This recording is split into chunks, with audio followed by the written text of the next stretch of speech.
Good evening, everyone. Good evening to those of you in the room tonight. Welcome to our Wednesday night class with Guy Finley, and welcome all of you. I meant to say that right afterwards. All of you online. I'm pointing up to our camera up there because it zooms down and captures this on video. So welcome. It's a Wednesday discovery class, which means that you all have a possibility to contribute and to participate in a little different way than a Sunday class. So welcome to this, and I encourage you to be part of that participation. If you have any problems, technically, for those of you online, we have a mighty staff to help you behind the scenes. And so just go to the chat boxes or go to webinar question box, and we can help you back there as best as we can. Also, if you have a question for Guy that you'd like to write in, you can do that as well. So take advantage of that, the question box or the chat boxes on either YouTube or Facebook, and we'll help you as best we can behind the scenes. Again, our class tonight, Guy will give about a 60-minute talk. We'll have about a 30-minute Q&A, and that'll be our class tonight. We're 7 p.m. Pacific, go to right about 8:30. So welcome once again, and I think we're ready to get started. So Guy, yes, I'll read the topic and key lesson. Here's tonight's topic. 3 real wishes that bring real results. And here's our key lesson. Why waste time wishing on a star for a better time to come when it's possible for you to know that you or a wish made by a star?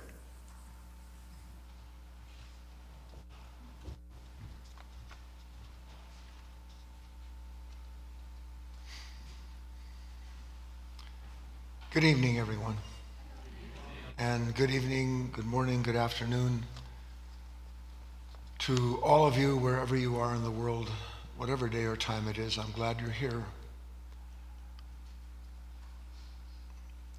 This foundation and the work that takes place in it is dedicated to a single purpose. And that single purpose is that for those men and women for whom it's true, that they may finally be able to start separating themselves from everything that they held true and good, because they finally see that what they thought was good and true wasn't good and true at all for them. Everything has its place in time. But at a certain point in time, an individual, by the grace of what is timeless, is called to leave the world of time.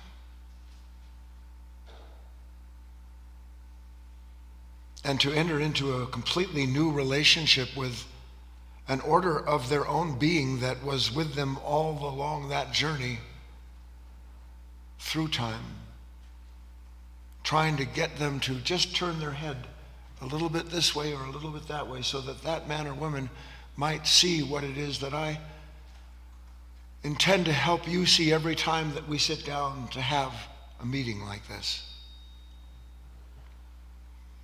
As I was sitting here waiting, engaged in the process of nourishing the ideas that I want to present to you, an individual idea, a thought came to me that I want to open the talk with for you.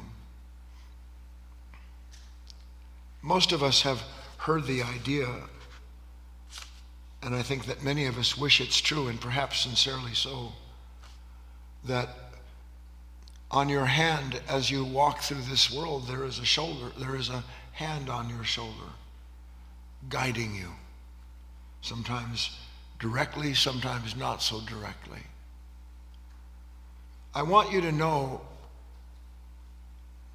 that on one hand, it's the most dangerous thing in the world for a man or a woman to imagine that that's so, and yet it is so. and that your growth, your transition from the world of passing time into an understanding that passes all understanding,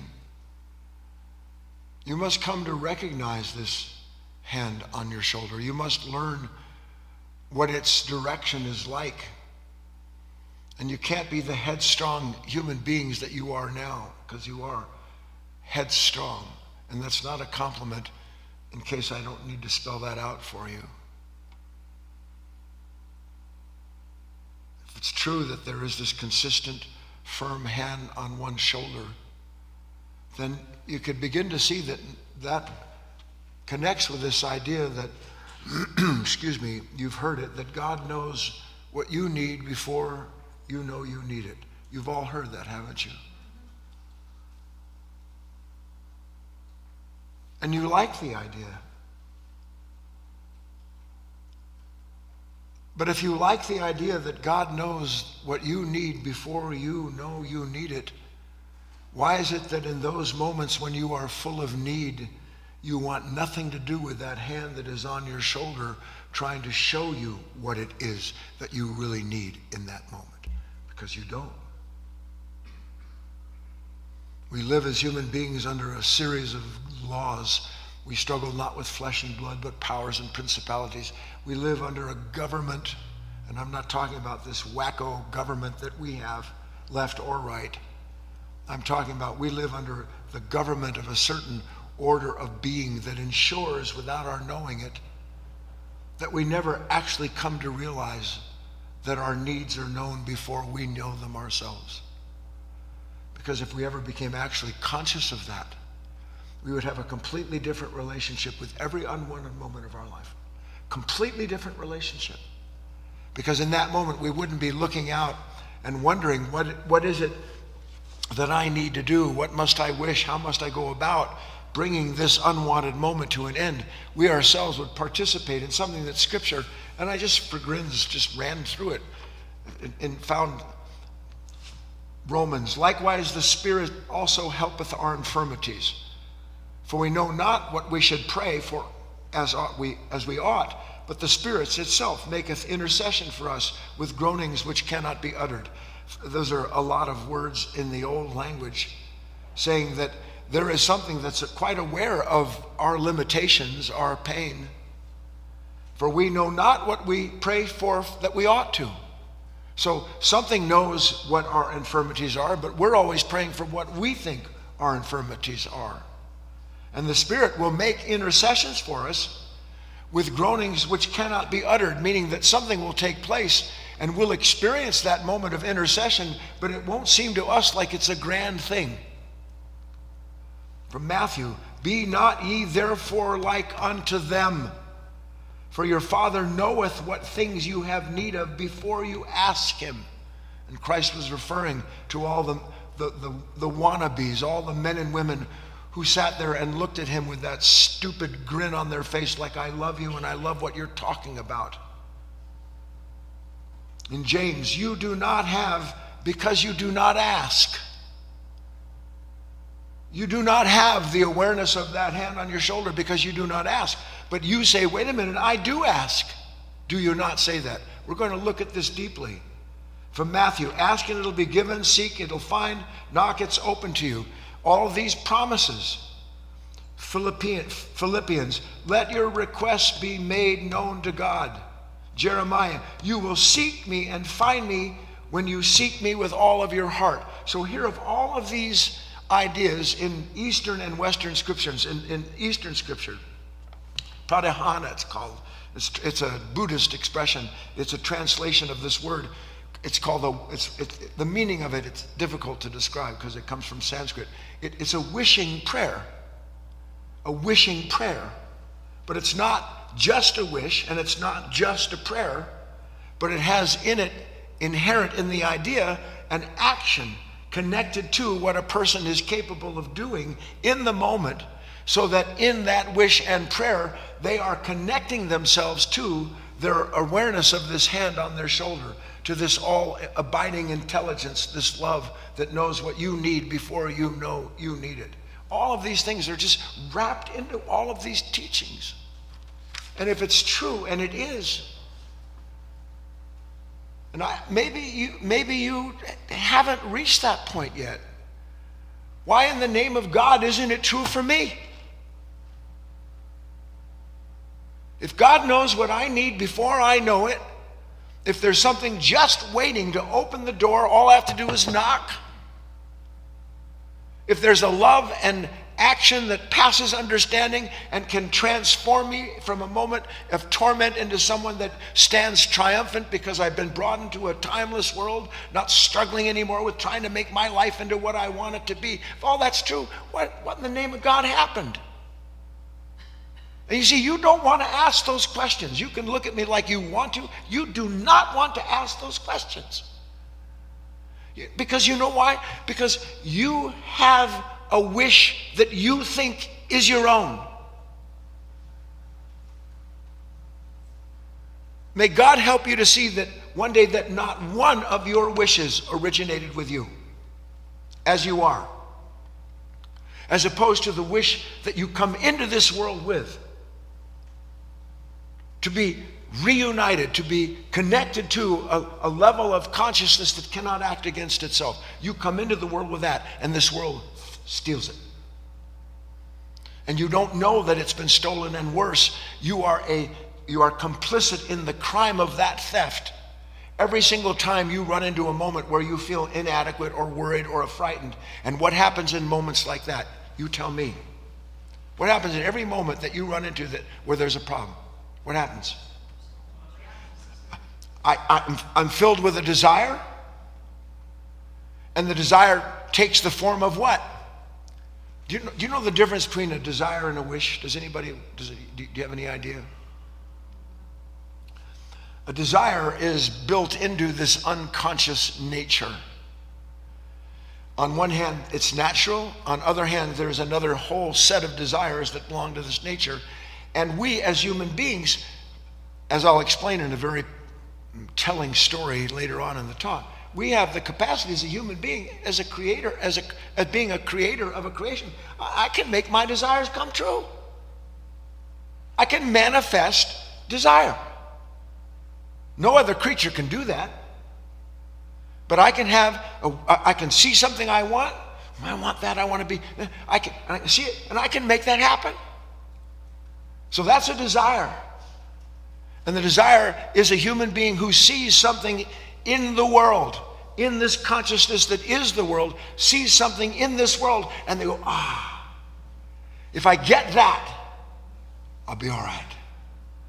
I'll be at peace with myself. I can rest. I won't be anxious. I won't be uncertain anymore. I just get all that. It's going to be groovy. It's going to be groovy. That's a desire. A wish, the real meaning of it is the understanding a human being has that somehow what I desire is unattainable. I can't make it so for myself. So I have to wish on a star for an intervention. I have to wish to the divine to bring about the desire I have. So the desire is different than the wish. You can have a desire without a wish, but you can't have a wish without desire. If you can see it. So those moments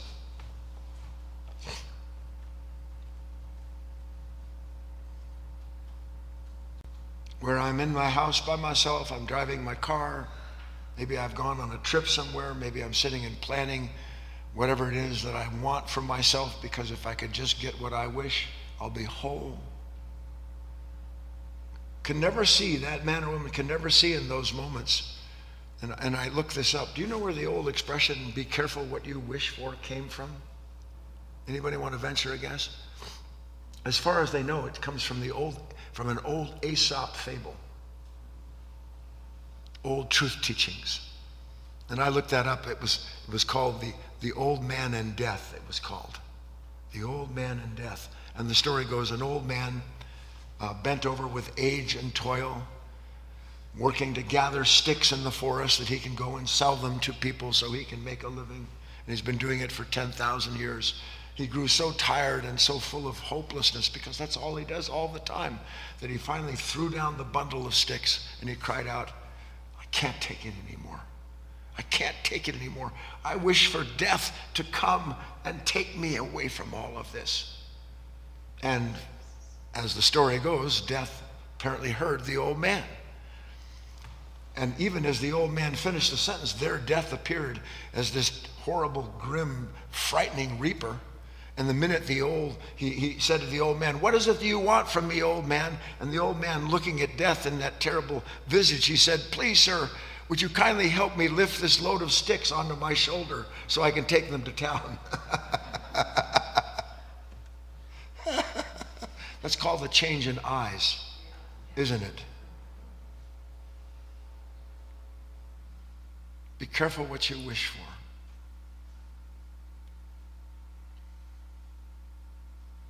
I don't doubt at all, because I'd be calling my earlier self a complete liar if it were otherwise, that you are sincere in your wishes. But I also know for a fact that you're only sincere in your wish as long as the condition creates it. That's how deep your wish runs. It is connected to passing states of consciousness that when everything is all right or looking like it will be, or you have a tomorrow that may work out the way you wish it would, in that moment, your only wish is that whatever you have wished comes true as you've imagined it. And the moment that it doesn't come true as you imagine it, then what happens? I have another wish.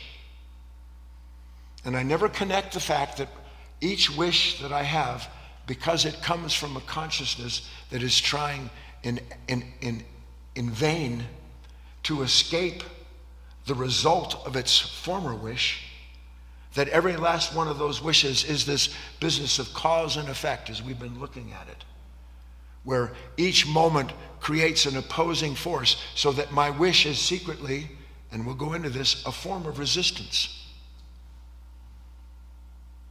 And being a form of resistance, what does that form of resistance, that wish, what does it produce the moment that it is embraced and identified in me? What does that wish produce? The opposite of what I've wished. But it does so in a time that I can't see. Because it may be a year or 5 years before I'm sitting someplace and I finally got everything settled. I made all the dough. I got people to like me. I finally am able to do this without any threat or worry. I'm sitting there, and then because of the great justice of that karma of real life, I realize, sweet Jesus, what have I done? I'm as empty and forlorn as I was before I started on that last leg of my journey that the wish produced for me. Do you see it with me? So I want to look at this idea with you. And I want to be very clear. My intention when I speak is not to create in you any form of second force, to create in you any resistance at all. Because the truth is, what I'm saying is in fact truthful and shouldn't produce resistance. So that when we look at these things and we feel the resistance that we do, part of the reason for the class is for you to see that you know one thing is true, but you resist seeing the fact of it. Now let's look at what we resist seeing the fact of. I'm going to bring everybody out there and in the room at the same time. I'm going to ask you, let's bring up the heading for the list, please. Name something, anything, you're likely to find yourself wishing for every day. Name something, anything, you're likely to find yourself wishing for every day. And again, I'm opening it up there, and I'll prime the list like I like to do so you get the idea. Something that one wishes for every day. I wish for peace.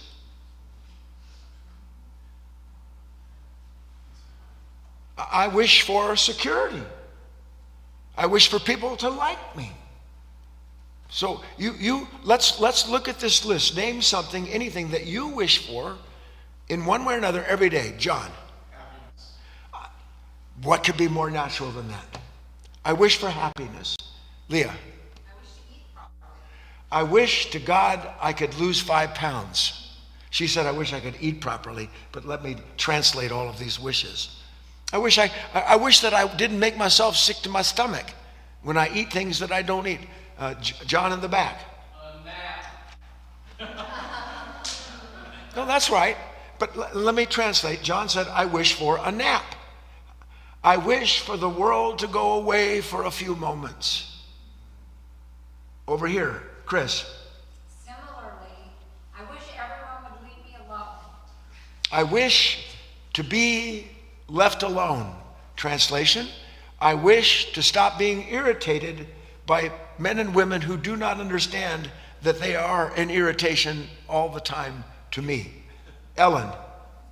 I wish not to be a nervous wreck. I wish, she said, I wish no, but see, I wish I was confident. I wish I was assured of myself. Like I've seen certain people, they seem to be quite confident, but I'm not. On our board, it says, Deborah, M, yes, a big one. I wish for more time. Tony, that I die before either of my children do.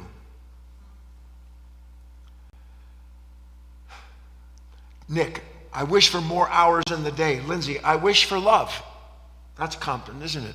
How about I just wish for a dog that would look at me with adoring eyes? Kiki from YouTube, I wish for connection. I wish to belong. Steve, I wish for peace on earth and ice cream. Don't laugh. I get it. You're clever. Why in the name of God do we do things like that? You can't know a more important topic than what we're talking about. On one hand, I can agree. I wish for pleasure food. I wish for guidance and clarity. Namita, I wish something new would happen today. How about that? I just wish that this boredom would break. In the room. Yes. I wish everyone would just shut up. She says, I wish everyone would just shut up. And by the way, the state that you're in when you said that is all wrong. Anybody else? Wayne. I wish to be different than what I am. I wish to be other than I am. Anybody else? Barbara. That my family would be happy so that I would be. I wish my family was happy so that I didn't have to be unhappy when they make me unhappy around them. Paul, I wish for the woman I lost to return. I wish someone that died was back. I wish someone I loved would fall on their knees and tell me I was a fool. Please take me back. I wish to know God's purpose for my life is one of these wishes that this person says. Anybody else in the room? John. To feel special. I wish to feel special. Let's not mix it up here. I want to be special. I wish to be seen as special as I think I am. And your wife says, you wish, what do you wish? What do I wish? I wish that I wasn't aging. I wish that I wasn't growing old. Anybody else in the room? Any more on the board? Leah. More energy. I wish I had more energy. Anybody else? Wayne. I wish I wasn't so tired. I wish I had more energy. That's Dana. I wish I knew what the heck I'm doing here. I wish I knew what in the world I'm doing on planet Earth. Roger. I wish people would just stop doing whatever it is they're doing. Lisa says, I wish to be calm. Doug says, I wish I knew if a friend is a friend. I wish to live where I want to live, says Jane. Henry, I wish to care for something deeply. That's a pretty good list. Now, you know what we do after we build this list. We look at it together. Were any of those wishes alien to you? Or do we all pretty much share some of those wishes? So now I want to look at this with you. Take a deep breath because this is intended to be somewhat stunning. Some of us said certain things like, I wish to know God, I wish to know the truth of myself. And look, granted, that wish may come from time to time, but where in the midst of all of those things are those wishes? If you're honest. Those wishes appear when all of my other wishes disappear. The idea of God or Christ, Buddha, wisdom, love, intelligence, those are not the things that go with me on a moment-to-moment basis in my day.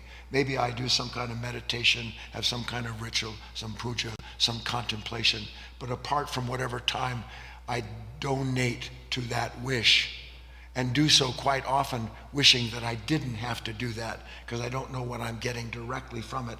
I wish to know what I'm getting from all my discipline. How about that? So I'm asking you, honestly, what is it that my attention is on every single day? What is it that my attention is on every single day?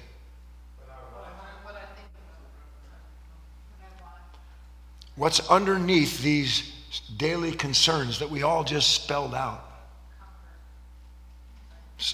So I'm hearing all these different things. The idea of comfort. The desire. A time to come, that's a big one, isn't it? That because whatever is going on that I don't want is going to require some time to bring that about. And that's what a wish represents. A wish at that level represents, I'm in this time and I wish for another time. And every wish that you have for another time ensures that you remain a captive of the time of that consciousness caught in its own conflicted opposites. Pretty important idea. Are you following me? So what's underneath those things? I made a list. I want to be at peace with myself. We agreed.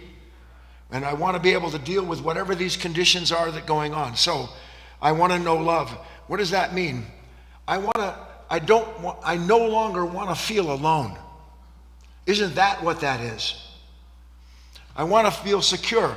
I no longer want to feel as if I'm in danger. I want to be confident, to no longer worry or be anxious about what tomorrow may bring. I want to be at peace and calm around other individuals, to no longer be angry and resentful over the past. So when we look at all these things, I want to be happy. I wish for happiness. I no longer want to be unhappy in my life. So if we look at all the things that we say we wish, what we can see is what we are actually doing in that moment is that we are the instrument of the opposite of the condition that we're in, that consciousness is identified with in that moment, so that our wish actually belongs to the consciousness that has created the condition we're trying to escape through its wish.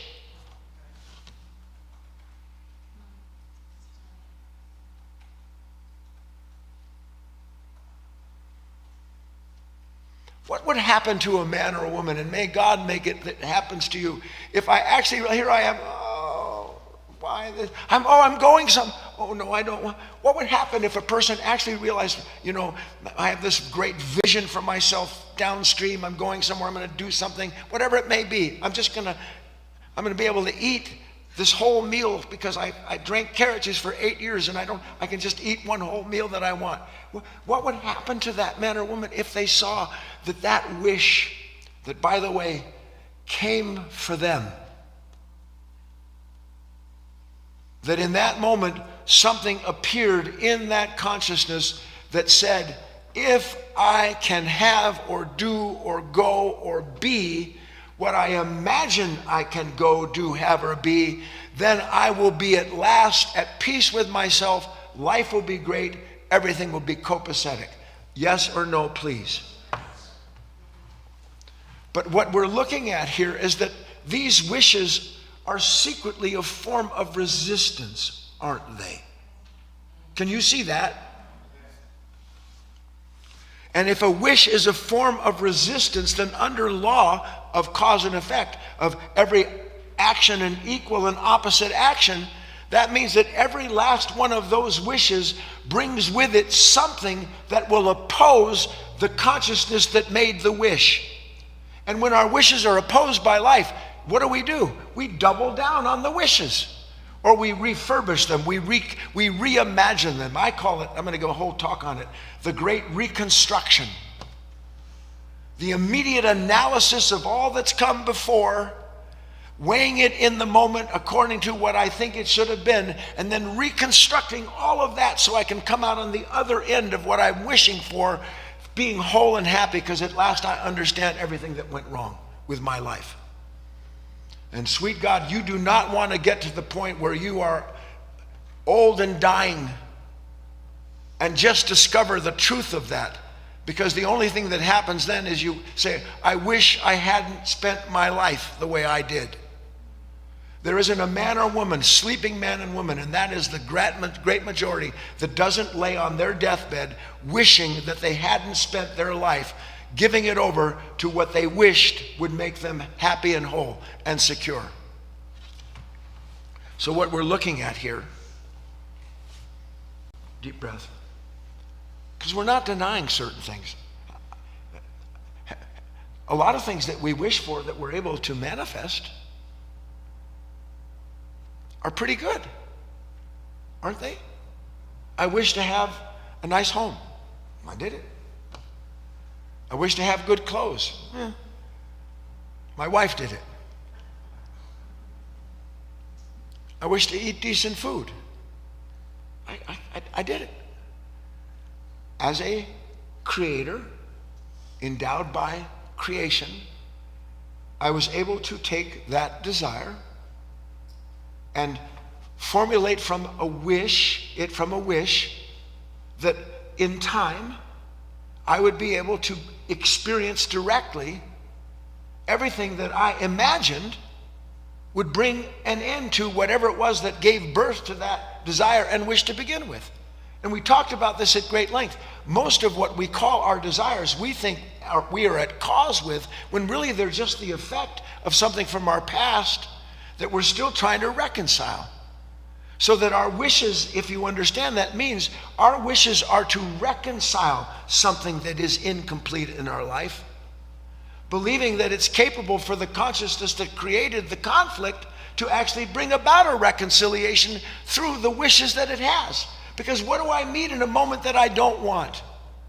Here I am, I'm sitting at home, and suddenly I look at this and I've got this responsibility, or she said this, or this went wrong, I don't want to go, why? What does all of that resistance come from?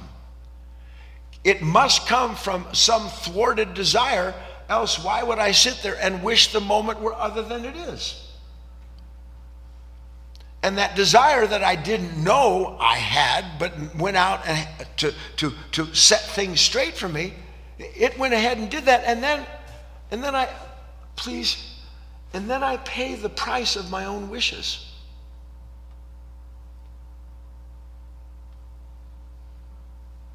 Can anybody see the contradiction in that? I wish to God that, and we can go down to our list, I wish to God that people really loved me and respected me. Now, when I have that wish, does it occur to me that my immediate knee-jerk negative reaction to anyone that doesn't treat me the way I want to is because of my wish? Or does their reaction and what they do, does that strengthen my wish? Do you see it? So the more that resistance strengthens my wish, the more I find myself paying for a wish I didn't even know that I had as the foundation of whatever was going to produce that fear or angst or that pain that comes up when what I desire, when I wish, trying to show you the same thing, is met with something that challenges it. So what we're looking at here, halfway through, why is it, even when what we have wished for did improve our life, we're not arguing that, why is it when what we have wished for manifested into some form of reality, why is it that every one of those wishes, I trust you see it, comes with a contract that at the very bottom of it has this really tiny print. And the tiny print that you never read when you have these wishes is not responsible for unintended results, that may lead to elevated states of fear, anxiety, depression, including various forms of debilitated health. That's at the bottom of every one of those wishes. I love it when you watch these commercials. They're trying to sell you like an $18,000 a month drug. And they show you people dancing and laughing and flying on balloons and, love, love, love, love. And then while that's going on, a voice says, this may cause a rupture of all of your organs simultaneously, at which point you will die, but it's not bad because you'll feel better since you took this drug.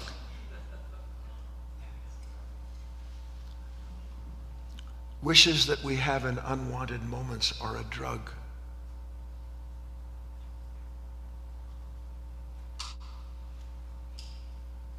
And not only are they a drug, but they come with not just complete instructions, but they come with something that is nefarious in nature, that we have yet to see, but that in some respect, and I ask before I go into this story, can you see that at least some of what I've said is true about these wishes that we have? I've said this before. I remember when I was growing up, it was an aspiration, a strong one. I wanted to be a successful composer. I grew up in the music business. I wanted to be a successful composer.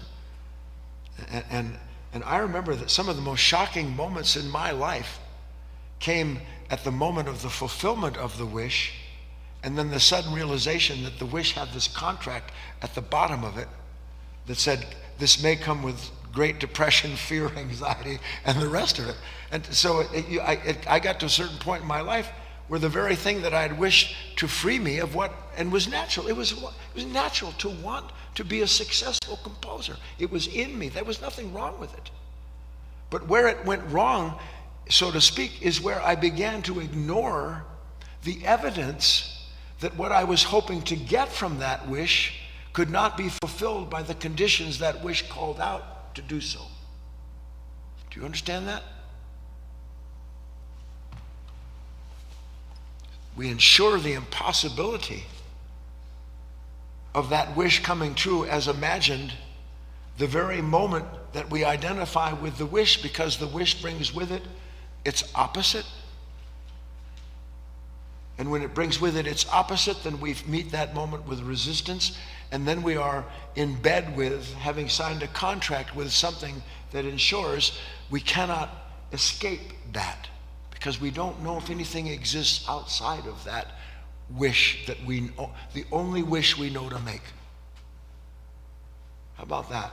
The only wish we know to make is for what? One way or the other, we just outlined it. Only wish we know to make is that in some time to come, I will be happy, whole, I will have love, I will be at peace and content. That's the only wish we know. And every last one of those wishes creates, in the moment of its appearance, a division in the consciousness that makes the wish. Because now there is a distance to travel between where and what I am and where I have to get to, so the wish finally comes true. Whereas the real wish, as we're going to get to at some point, has no time in it at all. No distance to travel. The real wish is the same as the hand on your shoulder, as you'll see. So I want to tell you a story. Take a nice deep breath, please. Do it. Start over. Wake up. Once upon a time, a long time ago, an apprentice angel was working under a senior angel. And apprentice angels are under the wing, quite literally, of the senior angel, who knows most of the limitations, the shortcomings of the apprentice angel. Because just because you reach a certain point of development doesn't mean that you aren't still in need of development. There's no end to the understanding. Senior angels understand.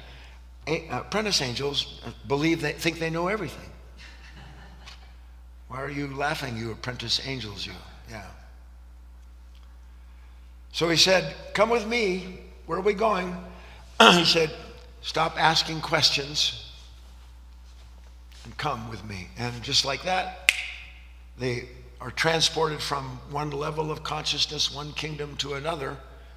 And the apprentice angel is taken to visit a very distant world, far out on the edge of the galaxy, that is filled with conflict, war, greed, selfishness, and the thing that we can't see, but that the apprentice angel can see through his eyes that are capable of seeing different contradictions. All of that is in contrast to the fact that the beings on that distant planet, every last one of them was blessed when they came into existence there to be able to create whatever it was that they wanted in order to make their wishes come true. So on one hand, here's a planet where these beings are capable, endowed by the great creator, to be able to make anything they want to make. All they have to do is wish it and then work at it. So it's a miracle in one respect, believe me. And yet on the other hand, in spite of this great endowment, their inheritance, the world that they've made for themselves as individuals and collectively is one that is tearing itself apart.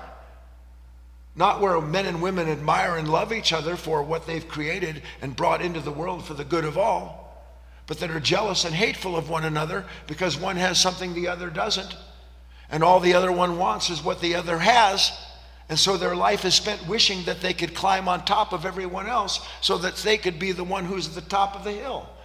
And they do all of that because they've imagined coming into that life that there is some hill for them to climb, some place for them to get to, where at last when they reach the top, which is what they wish for, just let me get to the top. They'll be free. So do you see the contradiction that the senior angel is trying to show the apprentice angel, yes or no?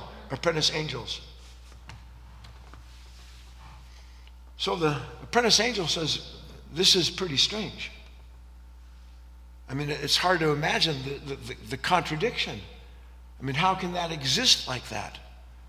Senior angel said, well, that's why we're here. I want you to see it. Because as strange as it sounds and ultimately shocking as it is, you need to recognize what it is that I'm about to tell you because the evidence is incontrovertible. Incontrovertible. That means you can't argue with it. Senior angel says, long ago, this planet was visited by a disgruntled demiurge, a lesser god, who himself was filled with some kind of rage or conflict. It's hard to say what these dark beings are and why they are, although we do know that all of them secretly serve the Almighty. He said, and it was so filled with this conflict and these qualities that it decided that it was going to hypnotize all of the beings there into believing that when certain conditions come up, like when they're facing fear or worry or doubt or anxiety or disappointment, that all they had to do was use the power that was given to them to wish into existence. All they had to do at that moment was simply wish that they could make their troubles disappear. That's all they had to do. Wish to make their troubles disappear. And the apprentice angel said, well, that sounds good.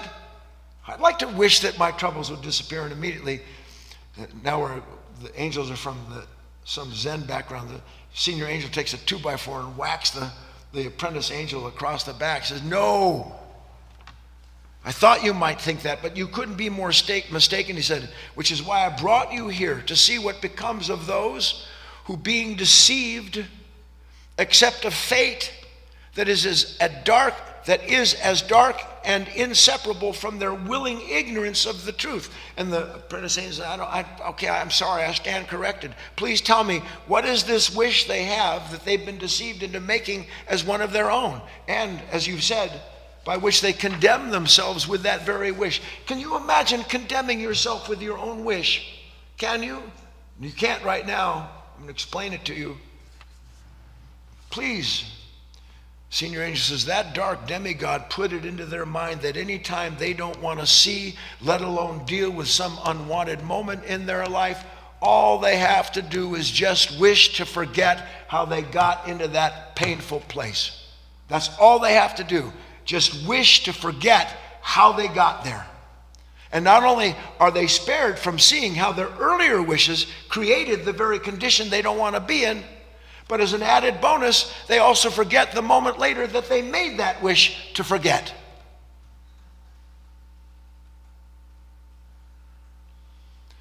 Every single time your mind runs to something or someone or someplace or some time, it runs from the moment that consciousness has created from itself into a condition and time that it wishes it can know so that it can free itself from its own inherent pain.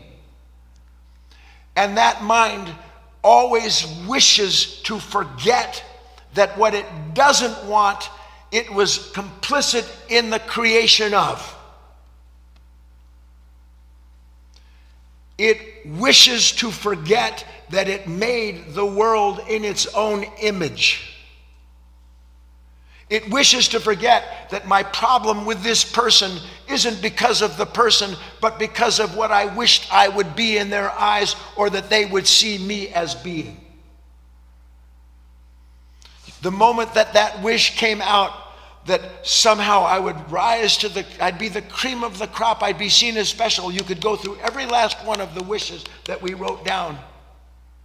That in the very moment of that wish, I created, without knowing it, through that wish, a relationship with this greater karmic life, with this balance that would bring unavoidably to me the evidence that that wish belonged to something that was incomplete, and now it is revealed to it as being incomplete, and in that moment it wishes not to see what it is. Can you see what I'm saying? What do you think blame is? Blame is your wish to forget that the uncomfortable, unwanted experience is half of your responsibility.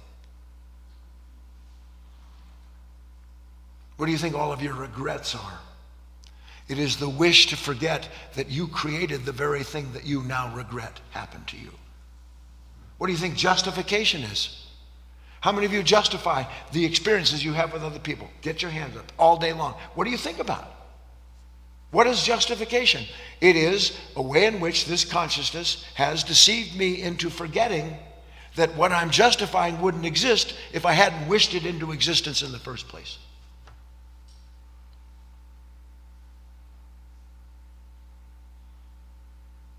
Are you ever disappointed when you go places? Yes or no? It's like a joke. Do you get nervous or anxious when you start to wish about places you can go and do? Well, what do you think that's about? How can I be disappointed with a moment that never took place before? How can I be disappointed with another human being unless I had a wish that they could be and do and should give and act as if I need them to do? So my disappointment isn't really because of what the person is doing. They're just doing what they wish. But they're not in accord with my wishes, and that's a problem, isn't it? And the moment that takes place, am I there realizing, you know what? I'm a wreck. Or am I in that moment realizing, you know what? The only reason I'm a wreck is because I have so many demands on this moment that aren't being fulfilled. I can't begin to imagine that somehow I'm responsible for being in this wrecked state of myself. And you know why I can't imagine it? Because the moment it happens, I wish to forget everything that produced that moment. Because now I wish new moments into existence. And the new moments I imagine take the place of the moments that I don't want. Do you see it?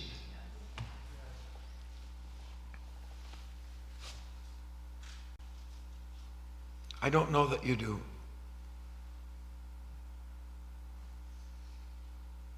My mind never wants what is.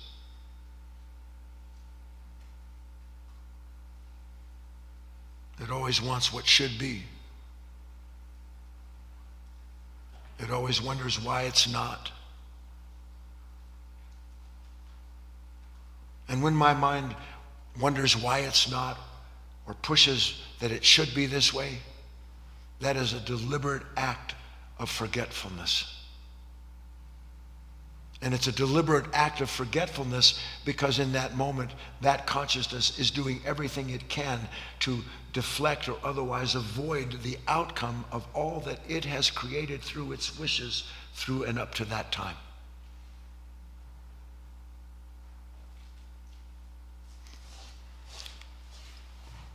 How do we break that bargain? Do you understand the question? It is a bargain. I get a suggestion, I get something new to think about, a wish to make, a time to come. It's handed to me. I don't do anything about that. It's handed to me. I just sign on the dotted line. Do you not? I'm in. Because whatever it is that you're presenting about tomorrow or next day, whatever that is better than what I'm doing right now. How do we break that bargain? The whole of the work is about breaking that bargain. But before you can break a bargain, you have to see you've made it. And we forget that we made a bargain. There is something in us that deliberately forgets that this moment that is so full of anxiety or worry or fear, that this moment I got to by making a bargain the last time I met another moment like this. I made a bargain. Look, I'm going to wish for something else. What else could I do? Do you understand? Because that's all there is. That's all this consciousness knows to do, is to come up with another wish. Meaning another time in which, when I get there, I won't be dealing with what I don't want to experience now.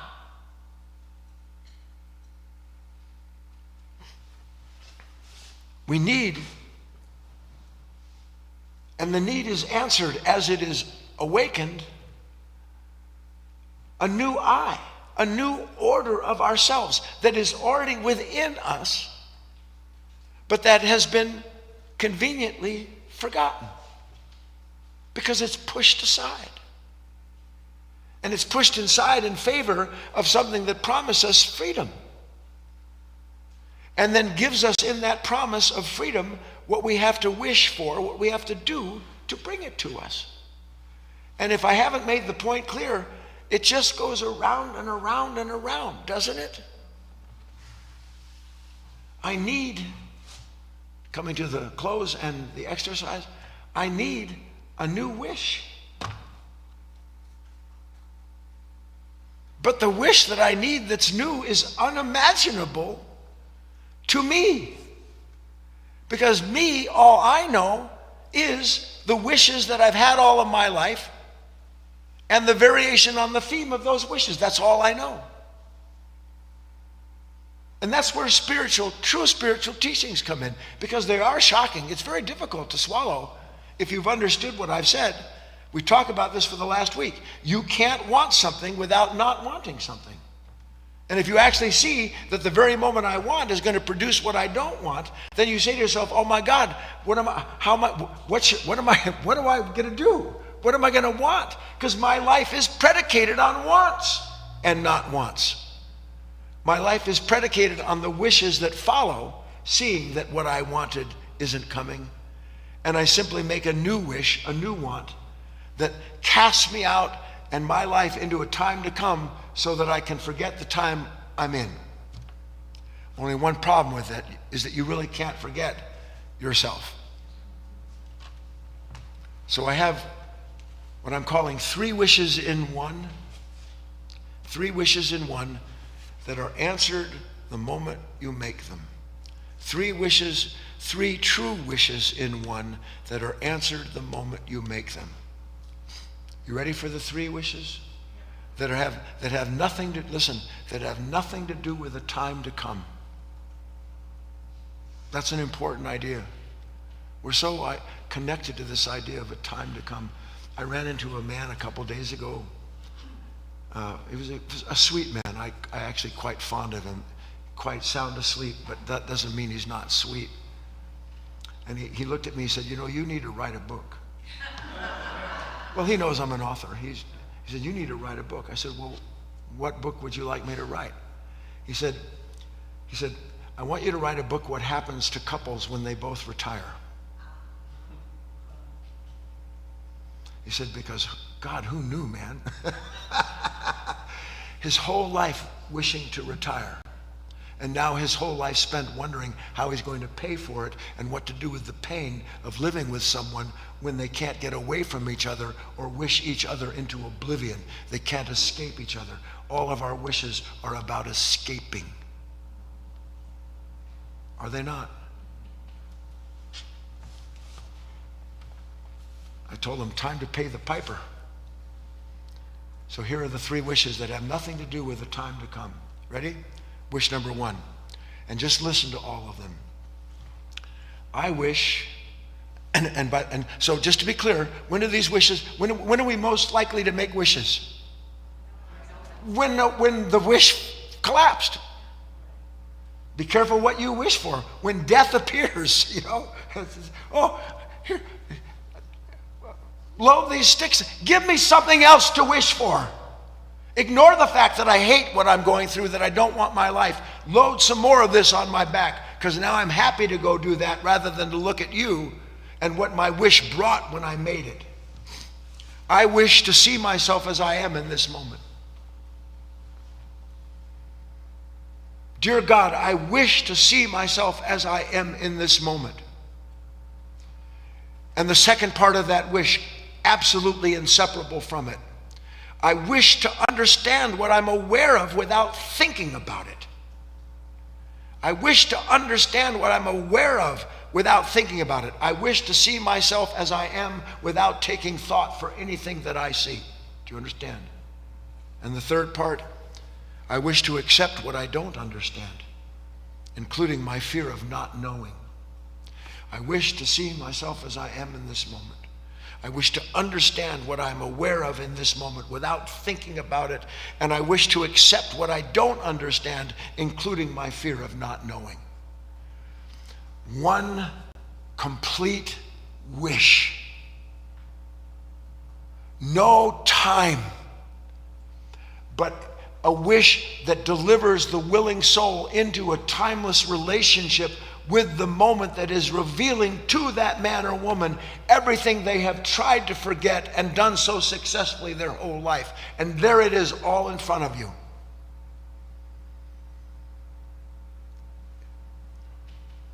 You can't escape it. You think you can escape the violence in you. You can't. You think you can escape the conflict by wishing for a time and place where conditions were such that you didn't have to experience these idiots around you ever again. You can't escape that conflict. You wish to escape the pain of a past by imagining a time when you'll have therapy or you'll take drugs or you'll go someplace, you'll sit somewhere and you won't be troubled anymore. You can't escape that pain. Why? Because every time you make a wish to try to transcend that order of self, you're strengthening that order of self that it has on you. You're reincarnating it. I wish to see myself as I am in that moment. I wish to see it and understand without thinking about it. Do you understand how critical that is? I want to see myself as I am, and I don't want one thought to interfere with the impression. Not one. I want perfectly pure impression. And when I have that perfectly pure impression, I want in that moment to accept everything that I reject about it. I want to accept everything that I don't understand about it. I want to go totally into that moment so that in that moment, my wish is inseparable from the awareness that is awakening me to my forgetfulness and the possibility of remembering in that moment what it is that I must wish for if I really want to be a free human being. Do you understand?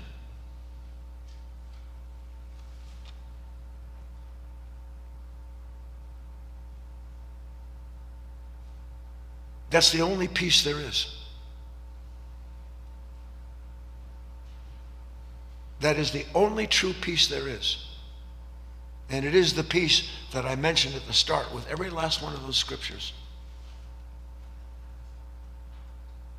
You know why it's the only peace there is? because it's the only moment in which that consciousness, having awakened to itself, isn't dividing itself up into what it is and what it doesn't want to be, where it is and what time it has versus the time it needs to get to, so it's escaping itself. It's the peace of unity.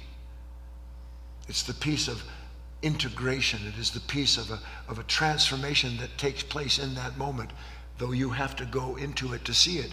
That if I actually have that wish to see myself as I am, and to understand whatever it is that I'm seeing without trying to think about it at all, I leave it, I hand it over properly to the proper authority. And if I hand it over, that means that I don't need to understand this. I feel that I don't need to understand it. And if I do all of that at once, what happens inside of me? The whole idea of a me that's apart from life and trying to figure out what it needs to wish to bring peace to it, it's just gone. And I'm changed in the very moment by the wish. The wish is change. The wish is the action of something timeless on something that's in time. Because there I am, and I'm allowing this light that lives in the darkness that comprehends it not to do to that darkness what the darkness will never know, but that I must agree to enter into. And that transition, transformation, I exit the moment a different order of human that went into it, because I'm no longer wishing the continuity of myself by resistance. Resistance is wishing for the continuity of the self you don't want. I'm no longer resisting, I'm realizing. We make some connection. Let's take a break, come back and have our dialogue.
Welcome back, everyone. My name is Doug, and I'll be the host for this part of the program tonight. And this is our question and answer time. Before we get to that, I just have a couple quick announcements. And one is a reminder that all these free online classes and these talks are sponsored by the nonprofit Life of Learning Foundation here in Southern Oregon, where Guy is the director. And if you'd like to help us, as many of you already are and continue, we appreciate that. But if you're new or if you'd like to make a donation of any size, it all helps. And it actually helps us to reach out people really all around the world, as our queue tonight shows that there are people from many places all around the planet, and that's great. And so we can help each other. If this work is touching you, if Guy's work is touching you, and you want to give back, you can do so at guyfinley.org/donate. You can do that at any time. Just remember that link. It'll be in your chat box. I think it's there right now. There it is. Thank you, Eric. And we appreciate that help. I just want to mention a couple other things. On Friday nights, you're all invited, and you will get an email invitation.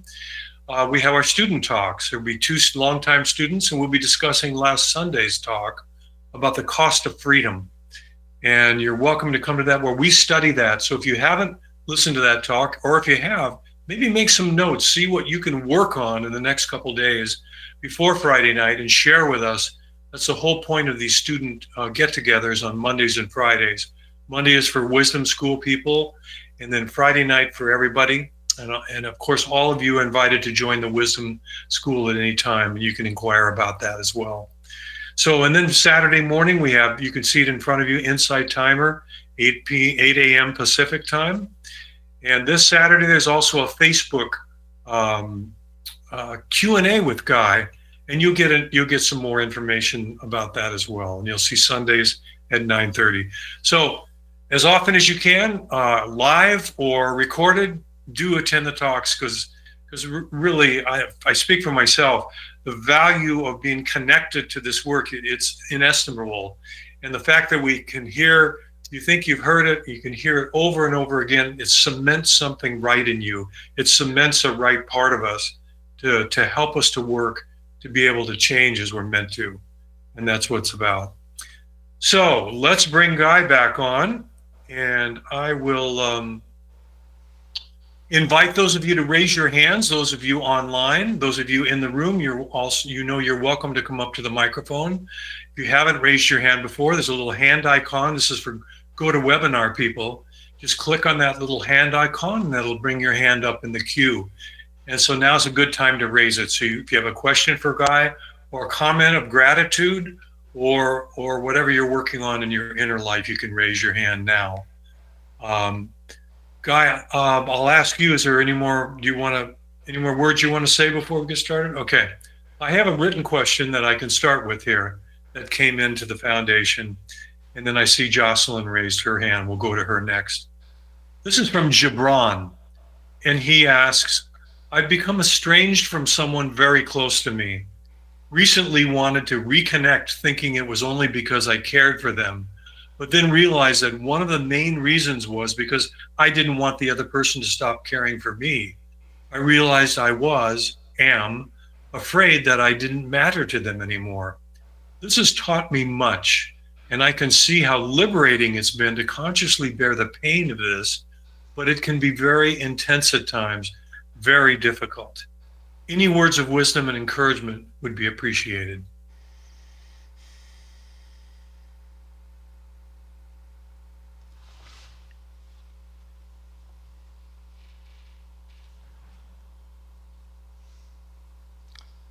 So many different ways we can look at this, Gibran.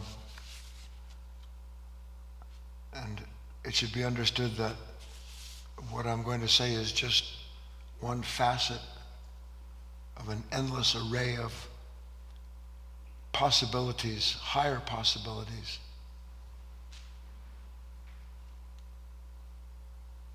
First, broadly speaking,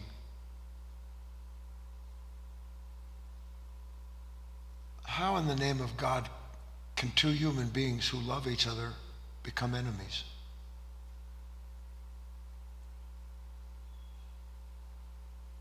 we're just so used to riding on this weird up and down roller coaster in our relationships that it never brings about in those moments of estrangement, as the word is used. How odd it is that someone I love has become an enemy, or I have become an enemy of that person.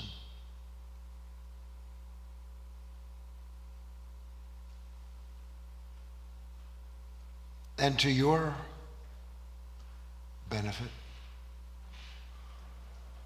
the realization that this shouldn't go on, and that I don't want it to go on. But failing to be able to see the way this consciousness works or unworks. Honestly, Gibran, our present nature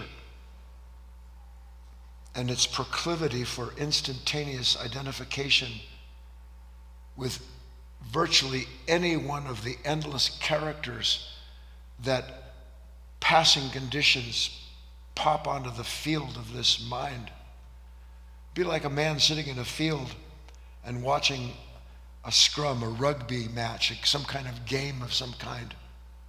And without knowing it, he identifies with this player, number 22 on the blue side, and then he instantaneously identified with number 19 on the red side, and then identified with the water boy, and then the coach. And every last one of these identifications, every last one of these thoughts, these images that his mind is taken to, it instantaneously creates an identity that is justified and strengthened by all of the associations connected to the moment of that identity. And so we're just played around like the ball on the field. We're just bounce around. We have no idea where our real, true understanding allows us to recognize the proclivity to take this and be identified with this person. Because everybody knows, one minute I'm identified with someone who doesn't want to have an enemy. I want to be loved. I want to have love. I want everything good. I know that's the right thing to do. And no more am I identified with that player than another player on the opposite field shows up and he goes, well, yeah, but wait a minute. They're going to think you're this, and what about that? They're going to misunderstand you. And then you go, you're right. And then another field players, and just back and forth, until you get to a place where you don't know what the hell to do with yourself. Yes or no, students? Yes.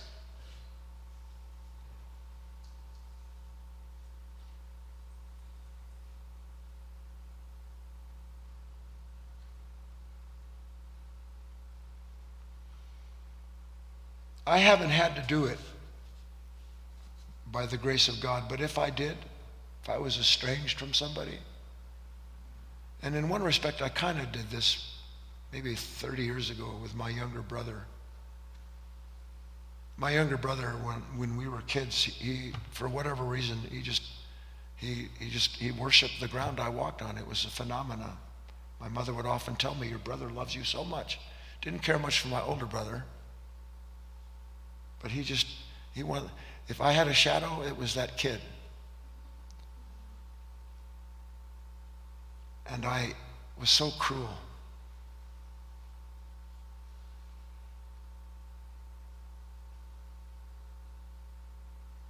And then finally seeing one day how not I mistreated him, but how this consciousness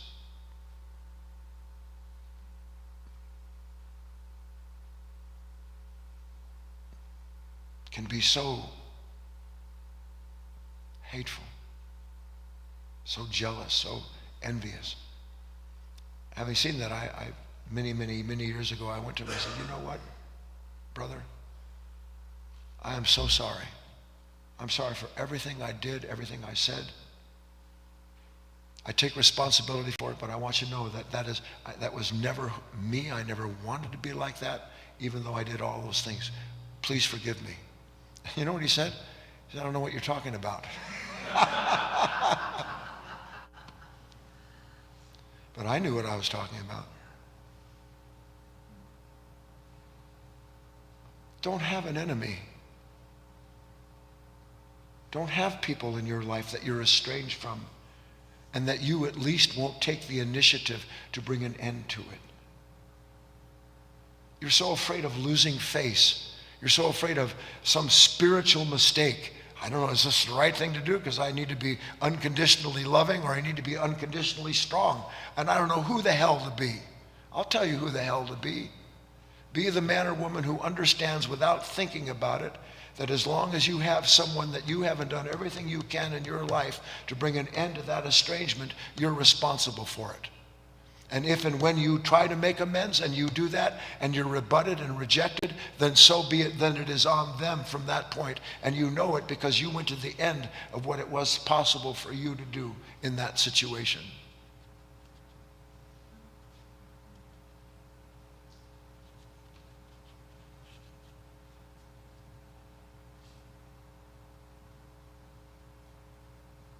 We are creatures without remorse because we have something in us that just tells us, you can forget this. You can forget the mess of this relationship. Just forget it. Here's how you forget it. Blame them. Here's how you forget it. Go on. You don't need them anyway. Here's how you forget it. They're idiots. That's that story about that dark demiurge, that God that hypnotized those human beings on that dark, distant planet. And by the way, can you guess which dark, distant planet I'm talking about? Look, you can wish anything you want. Just wish to forget your responsibility as a human being. Just wish to forget that God gave you a purpose that has nothing to do with proving yourself to others, let alone making them prove themselves to you. You can forget it. And we go, thank God I can forget that. Then I can go on with my life. But the problem is I can't. Because the karma, the unfulfilled, unanswered action that requires reconciliation goes on. And it never leaves me. And it never will leave you until you understand what I'm talking about. And then find out for yourself the truth of that. Gibran, I hope that helps, man. I'm done, Doug. Okay, great. Thank you, Guy. And we have Jocelyn in the queue. And Tony, I noticed your hand was up. If you wish to speak with Guy, go ahead and raise it again. And then we have one question holding on. Okay, thank you, Tony. Here's Jocelyn. Hi, Guy. Hi, everyone. Thank you so much. It's been so long. I want to thank you so much because even though sometimes we cannot stay connected with this work, every day there are signs, there are symbols. I just want to, again, just thank you so much. A part of this work has saved my life. I am officially a licensed social worker, just turned 49 years old 2 weeks ago. My triplets are going to be 20 years old in November. And I say all that to say that the next, every day of my life is going to be filled with adventure. And apart from that, I am so grateful that I have been gifted to be able to be aware of all these gifts and connected to just being aware of it. I'm going to stop because I don't want to get overwhelmed with emotions. But the last thing I am going to say is I continue to hear a message about self-discipline and continue to connect to the work. And that's why I am here tonight. Thank you so much, Guy. Thank you, everyone. Yes, Jocelyn, you're more than welcome. And I'll make a wish for you and really for everybody. You know, there's a passage in the New Testament, something about once you put your hands on the plow, you must never take them off, or there'll be no place for you in the kingdom. Once you've heard these principles and understand the possibility of working consistently, persistently, regardless whether you want to do it or not. A farmer has no choice. He wants to eat, he has to tend to the field. We've been convinced that the field we need to tend to has everything to do with anything other than ourselves, which is why we're so interested, by the way, in that field. Call that field of a freedom to come. So I make the wish for you, Jocelyn, that you never forget this work. Over my many years, and I hesitate to say how many years it is now, well over 4 decades, going on 4.5 decades I've been talking. I've seen more men and women come and be illuminated and pumped up and excited and wanting to keep the plow and work. And then they leave, and within a few months they don't even remember anything about what they were doing. They were convinced to forget the difficulty that the work was showing them had everything to do with their consciousness and not the conditions. They wanted to forget. That is the devil behind the 12th tree. That is the crows that steal the grain. It would be so easy and so desirable. I remember Mr. Howard one time spoke of it. He said, when a person thinks about leaving this work, they're excited. They feel free. He said, and they feel excited and free for as long as that wish they have remains in place until it replaces altogether the original wish that God put in their heart and mind to become a human being who serves a higher purpose than their own selfish interests. Good for you, Jocelyn. Stay in touch. I'll talk to you again. On we go, Doug. All right, let's go next to Tony. Hi. Thank you, Doug. Hi, Guy. I have two conundrums here. Okay. The first is you kind of try to differentiate desires versus wishes. Yes. And to me, it was the opposite. I feel that the desire is something in my heart coming from love, from my identity with that one source of love, and in my kind of vocation. And when I connect with that, I feel, I don't know, I'm on fire. You know, I feel I'm doing what I'm supposed to do. So the wishes to me seem very superfluous and something, yeah, that would be nice, but if it doesn't happen, it's not gonna, I'm okay with it. And the second thing was, you were talking about family relations, and yours was with your younger brother, and your perceived perceptions that of how you treated him poorly. No, it But wasn't. mine was with my older sibling, Let me be clear. and my perceived Tony, perceptions. stop for a second. Let me be totally clear.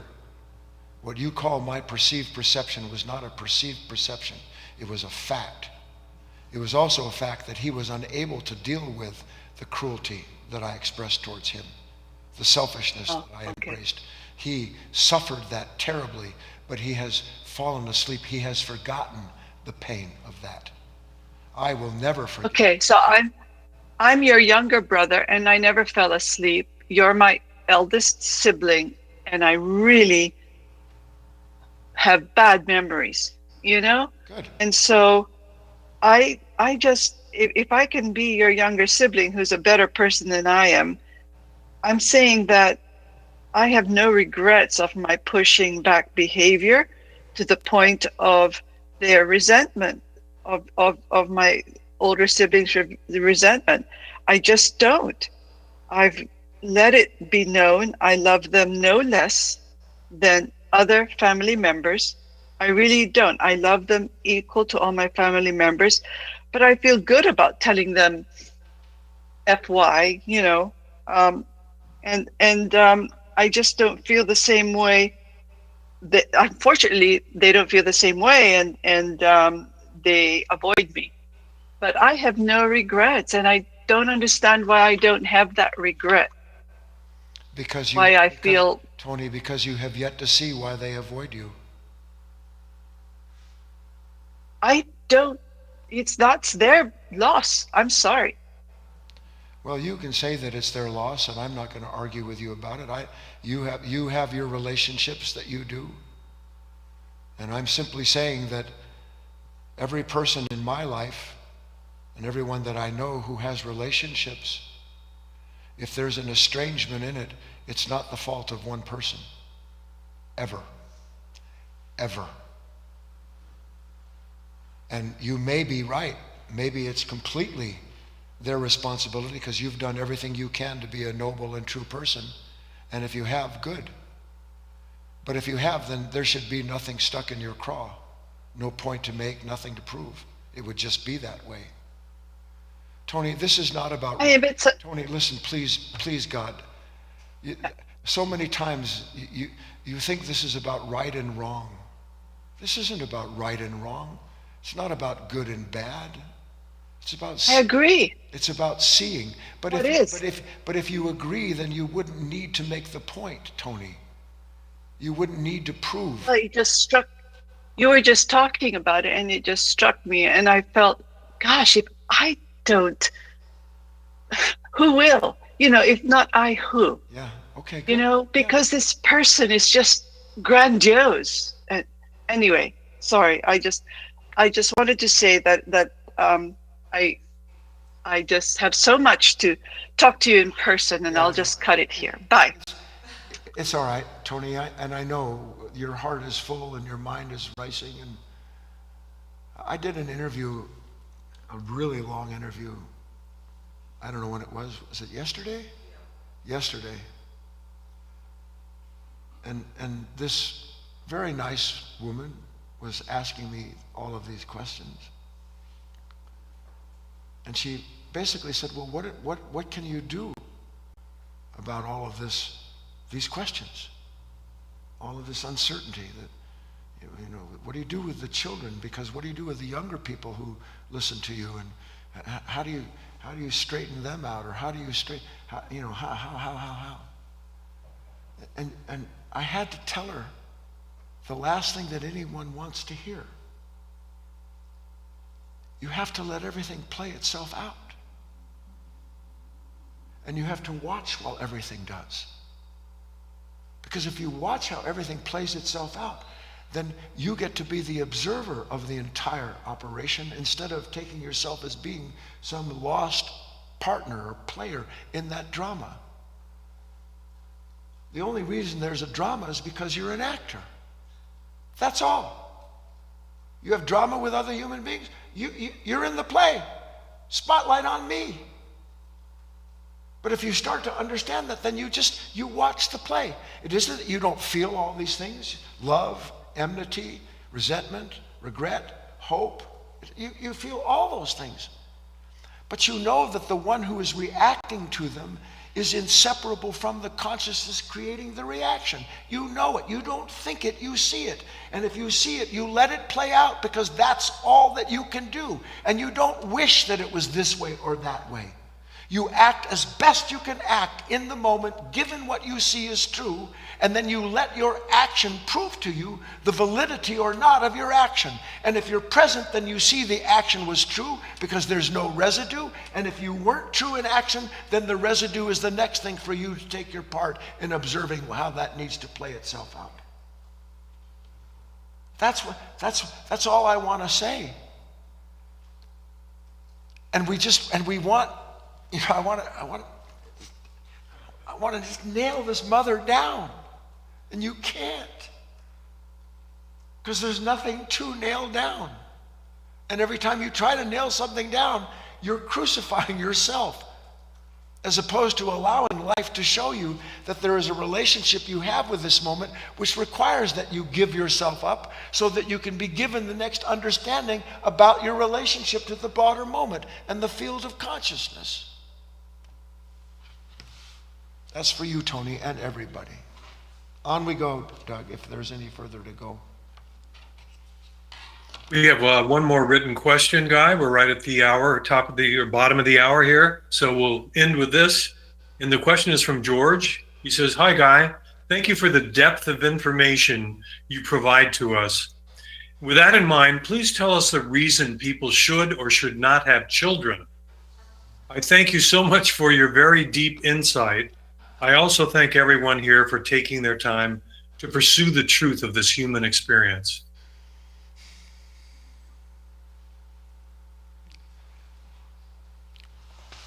The question is in earnest. Nobody thinks to themselves, I'm going to ask a question that's not in earnest. So the question is born out of a conundrum, isn't it? I'm not sure. I sat at a dinner table with my family, and half of my family was saying, you're an idiot to have kids, look at this world. And the other half was saying, you're an idiot if you don't have kids because they deserve a shot like you do. I've been part of that argument myself, meaning I've sat at a family table. You know, when are you going to get married? When are you going to have kids? God bless my mother.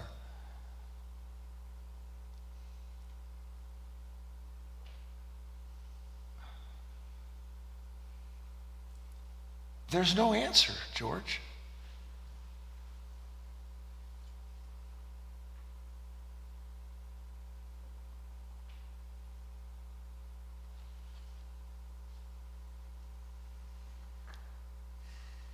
At work, unseen in this unconscious nature, is an endless, insatiable appetite to confirm itself as being someone who knows or someone who doesn't.